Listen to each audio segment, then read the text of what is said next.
Godmorgen folkens, dejlige Danmark, alt er godt, lige undtagen min pære.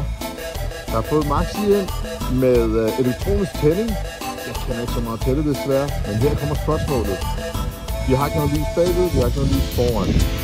Så elektronisk tænding, normalt kører den her med 6 volt, og jeg skulle til at sige, at jeg skal bare have en anden 6 volts pære i, men jeg åbner op her på den her kæmpe store fede kåbe. Og til min store overraskelse, så sidder der bare sådan en monstrum af en pære, der er sprunget. Og når jeg læser på teksten hernede, så står der fanget garl med 12 volt. Kan det passe? Altså, som jeg kan huske, så er Maxi kun 6 volt. Ja, det på grund af den elektroniske tænding, der er et eller andet, den er opgraderet med et eller andet, så den kører på 12 volt. Fordi hvis det passer, så er det mega fedt. Så kan jeg jo sætte kraftige LED-pærer i, så kan Maxi godt være 12 volt. Hvor får de her pærer fra?